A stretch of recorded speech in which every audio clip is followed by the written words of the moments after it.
লাউ পালং শাকের ঘন্ট, মৌরলা মাছের টক, সঙ্গে লোটে মাছের ঝুড়ি আর একটু গোল গোল করে আলু ভাজা। লোটে মাছের ঝুড়ি থাকলেই তো এক থাল ভাত খাওয়া হয়ে যায়। রবিবারের দুপুরে এই মেনু ছিল। কালকে বাজার থেকে একটু লাল ভোলা, সঙ্গে ছোট মৌরলা মাছ আর লইটা মাছ এনেছিলাম। আর ভিডিও তো তোমাদের সঙ্গে আগেই শেয়ার করে ফেলেছি। এই ভিডিওটা তোমাদের সঙ্গে কালকেই শেয়ার করার ইচ্ছা করছিল, কিন্তু সন্ধেবেলা থেকে এতই শরীরটা খারাপ করছিল যে এডিটিং করারও আর মন চায়নি, তাই আজকেই দিলাম ভিডিওটা। রবিবারে সকালের ব্রেকফাস্টটা একদম হালকার মধ্যেই ছিল। একটু ডিম টোস্ট আর সঙ্গে দুজনের 1 কাপ করে চা করে নিয়েছিলাম। কাঁচা লঙ্কা, পেঁয়াজ আর সামান্য লবণ দিয়ে ডিমটা ফেটিয়ে নিয়েছি। কোয়াটার পাউরুটি নিয়েছিলাম, যেটা আগে তাওয়াতে একটু সেঁকে নিয়েছি। এরপর চাটুতে একটু সর্ষের তেল দিয়ে ডিমটা দিয়ে পাউরুটিটা দিয়ে দিয়েছি।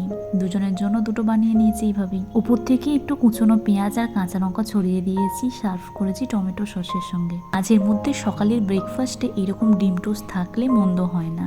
সকালের ব্রেকফাস্ট সেরে নিয়ে চটপট চলে গেলাম দুপুরের খাবারের জোগাড়গুলো করার জন্যে। শাক বেছে করা একটু বেশি সময় সাপেক্ষ। দুটো শাক একবারে করে উঠতে পারিনি। লাউ পালং দুটো মিলিয়ে একটু ঘন্ট বানিয়েছিলাম, আর করলে দুজনের জন্য অনেকটা বেশি হয়ে যেত, তাই রেখে দিয়েছি, আরও একদিন হয়ে যাবে তাই ভেবে। আর আমি যখনই শাক করি তখনই একটু সবজিপাতি দিয়ে করি বলে শাকের পরিমাণটা বেশি হয়ে যায়। শাকের ঘন্ট বানাচ্ছি, তাই শাকগুলো একটু বড় বড় করেই কেটে নিয়েছি। তার সঙ্গে কচি কচি ডাঁটাগুলো ছিল সেগুলোকেও কেটে নিয়েছি। তার আঁশগুলো একটু ছাড়িয়ে নিয়েছি। একটু কুমড়ো এনেছিলাম বাজার থেকে, কুমড়ো, মূলো, তার মধ্যে একটু শিমটা বাড়িতেই ছিল, আলু আর বেগুনও দিয়েছি এর মধ্যে। সবজিগুলোকেও একটু বড় বড় করে কেটে নিয়েছি। এবার কড়াই বসিয়ে তাতে একটু সর্ষের তেল দিয়ে 5 ফোড়ন, শুকনো লঙ্কা, সমস্ত সবজি দিয়ে একটু ভাজা ভাজা করে শাকটা দিয়ে দিয়েছিলাম, আর সামান্য লবণও দিয়েছি। ঢেকে এবার এগুলোকে একটু ভাজা ভাজা করে নেব। কাঁচা লঙ্কা, আদা আর সর্ষে পেস্ট করে নিয়েছি, সেই মশলাটাও শাকের মধ্যে দিয়েছি। সামান্য একটু হলুদের গুঁড়ো, কাশ্মীরি লাল লঙ্কার গুঁড়ো দিয়ে, লবণ দিয়ে সেটাকে হতে দিয়েছি।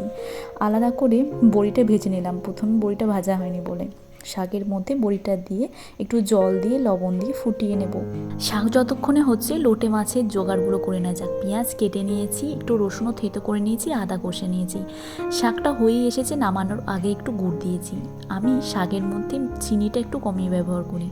শাকটা নামিয়ে কড়াইতে সর্ষের তেল দিয়ে পেঁয়াজটা ভেজে রসুন যেটা থেতো করে রেখেছিলাম সেটা একটু কষিয়ে এর মধ্যে টমেটো, কাঁচা লঙ্কা আর আদা দিয়ে ভালো করে কষিয়ে নিয়েছি। এই সমস্ত গুঁড়ো মশলা, হলুদের গুঁড়ো, কাশ্মীরি লাল লঙ্কার গুঁড়ো, একটু জিরের গুঁড়ো দিয়ে কষিয়ে মাছটা দিয়ে দিয়েছিলাম, লোটে মাছটা।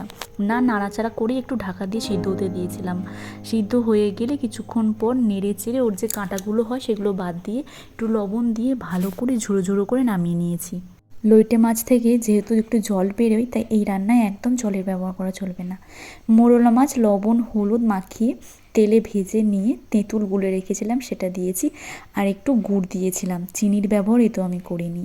যে যার মতো যেরকম মিষ্টি খাও সেরকম স্বাদ মতো টকেতে দিয়ে দিও। কেমন লাগলো আজকের রান্না বান্নাগুলো জানাতে ভুলো না। দেখা হচ্ছে পরে নতুন ভিডিওয়।